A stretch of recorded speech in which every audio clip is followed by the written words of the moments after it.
Hey everyone, welcome back to English Podcast for You, your friendly space to sit back, listen to real English conversations, and learn without any pressure. I'm Tom. And I'm Lily. We are so happy you chose to spend part of your day with us today.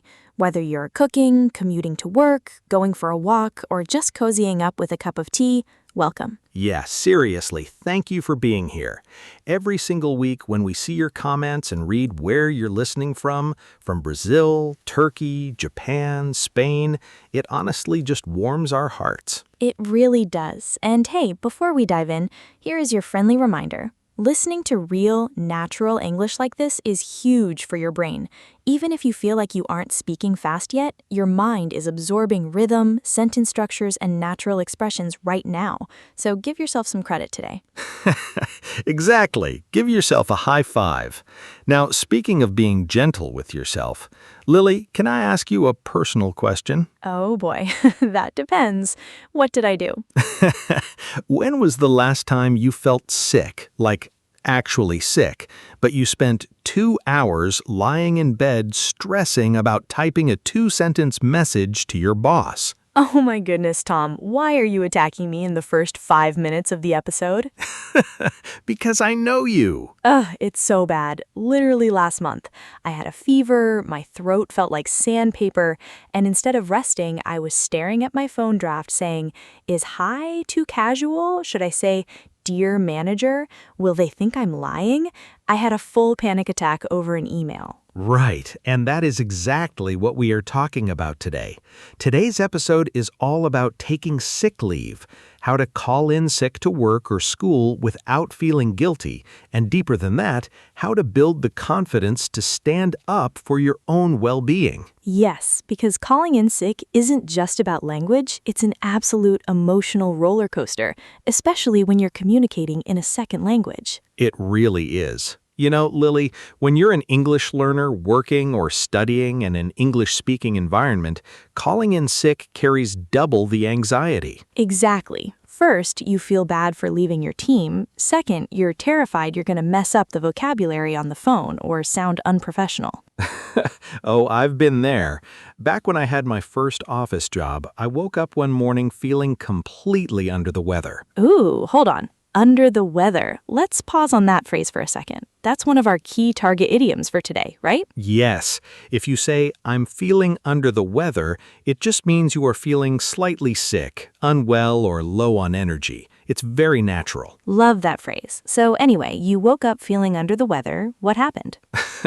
Well, I was so afraid of calling my boss that I actually practiced coughing into my elbow before dialing his number. No, you fake coughed to sound extra sick? Yes, I literally sat on the edge of my bed rehearsing, "Hi, Mark.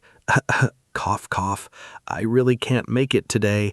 I thought if I didn't sound like I was at the death's door, he wouldn't believe me. That is hilarious, but honestly, it's so relatable. Why do we do that to ourselves? Why do we feel like being human and getting sick is a crime? I think it comes down to confidence, or rather a lack of confidence in setting boundaries. We live in a world that glorifies always working, always being on. So when our body forces us to slow down, guilt immediately takes over. So true. And when you're speaking English, that guilt makes you over-explain, have you noticed? Instead of keeping it simple, people write paragraphs. I ate a sandwich at 8 p.m., then my head started hurting, then I took medicine, and...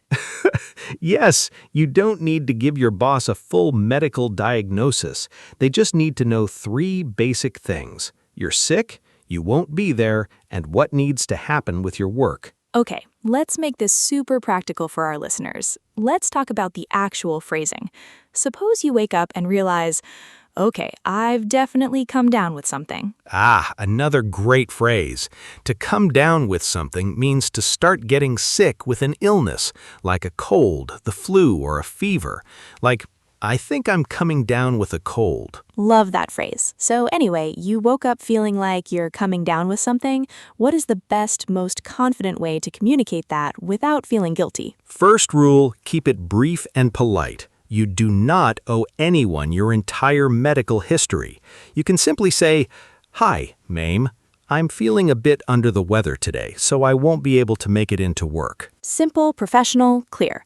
And what if you work in retail, hospitality, or a team where someone has to take over your hours? Then you talk about shift coverage. You can ask, I'm checking to see if someone can cover my shift today. Right, cover my shift. That means having a coworker take over your work hours or duties while you are away. Exactly.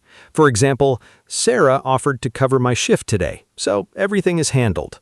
That immediately shows responsibility and builds trust, which actually boosts your confidence because you know you're not leaving your team in trouble. That is such a good point. Taking responsibility for the handover actually removes the guilt. But Tom, what if something really important comes up while you're away, something urgent? Urgent, meaning something that requires immediate action or attention. Right. How do you handle urgent work when you're sick without spending your whole day off checking emails? You set a clear boundary in your message. You can say, if anything urgent comes up, please text me. Otherwise, I will catch up on emails tomorrow when I'm back. Ooh, just hearing that sentence gives me peace of mind. It shows you care, but it gives your brain permission to shut down and rest. You know, Tom, we can teach people all these phrases, under the weather, come down with, cover my shift, urgent, but if they don't feel confident inside, sending that message is still going to feel terrifying. You hit the nail on the head, Lily. Confidence isn't just knowing English words. Confidence is knowing that your health is more important than a deadline. Say that again for the people in the back. Your health is always more important than a deadline. When you are sick, your body is literally communicating with you, saying, please pause. Pushing through it doesn't make you a hero, it just makes you sicker for longer. And honestly, nobody at the office wants your germs. Showing up coughing on everyone isn't polite, it's a biohazard. Exactly. Staying home is actually a favor to your team. Right. But seriously, let's talk about confidence building for English learners. Why do we feel so unconfident when communicating something uncomfortable in a foreign language? I think when we speak our second language, we often feel like guests in the room. We think, I need to be extra polite, extra accommodating, extra perfect because I don't want people to judge my English. Wow, that is so deep, Tom, but it's 100% true.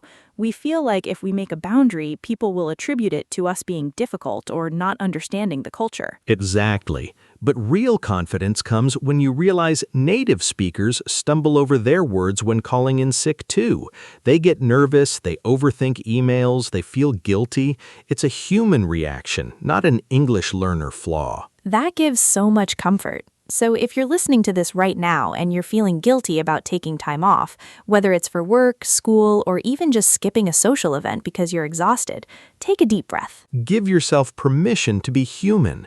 Rest is not something you have to earn after working until you collapse. Rest is a basic human requirement. Beautifully said. Now, Tom, what about those ultra awkward scenarios? Like, what if you have to call in sick on a Monday morning when it looks super suspicious, or your boss replies with a passive-aggressive message? Oh, the classic Monday sickness. That's where real confidence gets tested. See, when you send a message on a Monday, your brain immediately starts playing tricks on you. You think, they're going to assume I was out partying all weekend. Yes, even if you spent your whole weekend drinking chamomile tea and wearing fuzzy socks, the Monday guilt, it's twice as hard.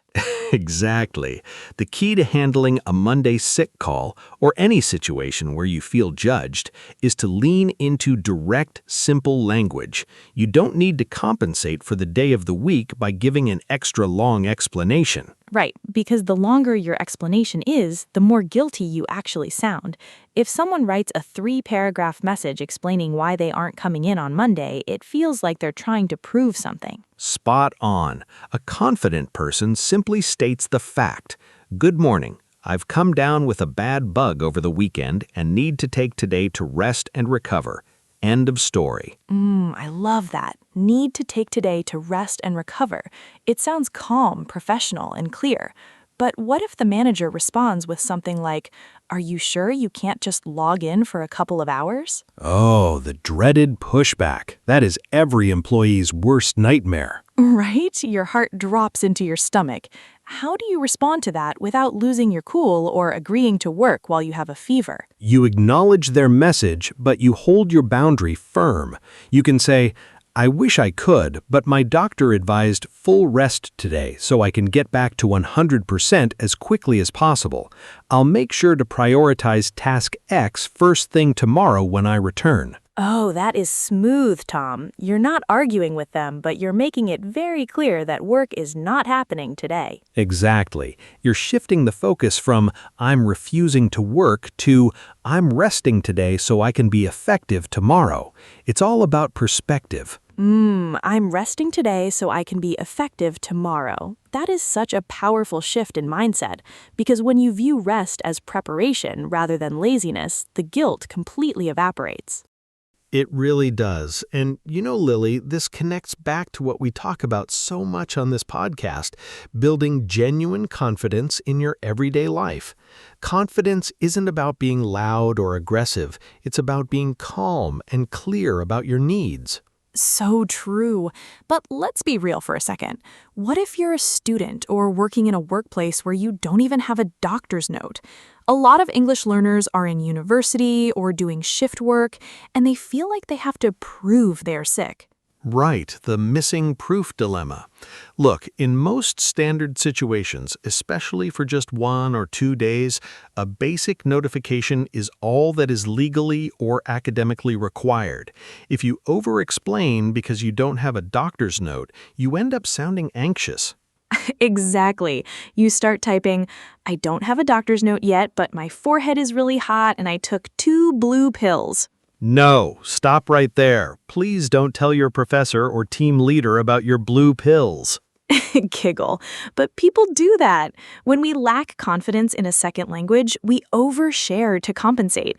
We think more words equal more truth. But in reality, fewer words equal more authority. When you say, I am unwell and unable to attend today, it leaves 0 room for debate. It's polite, but it's firm. That is going to save so many of our listeners from writing those long, stressful, middle-of-the-night emails. I hope so. Now, let's talk about the emotional recovery side of taking sick leave. What happens after you send that message and turn your phone off?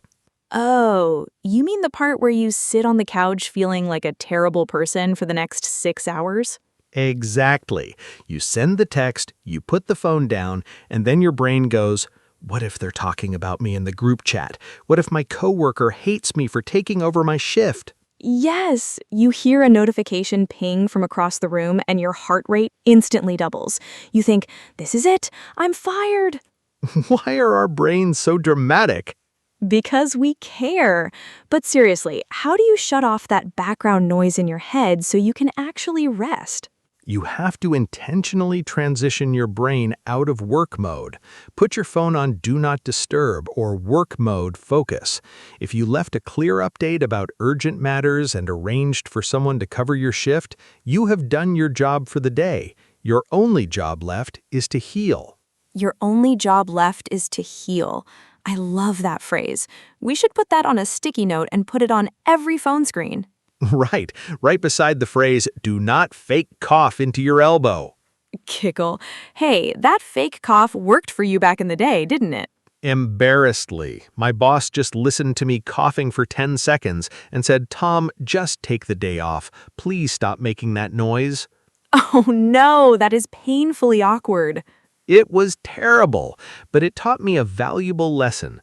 Honesty and simplicity always win over drama.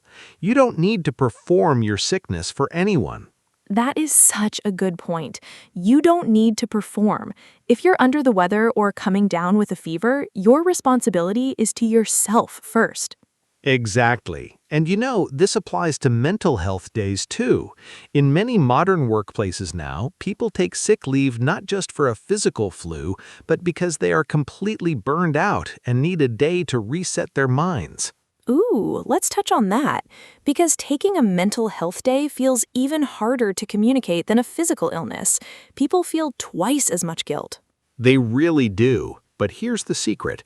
When you request sick leave for a mental health day, the vocabulary you use is identical. You do not need to specify whether it's a migraine, a stomachache, or severe exhaustion. Wait, really? You don't have to specify?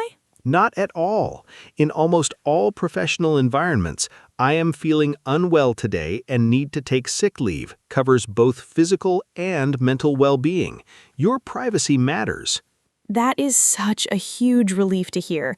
Knowing that you don't have to break down every personal detail just to take a day off gives you so much power back. Exactly. It protects your privacy and helps you maintain your professional dignity.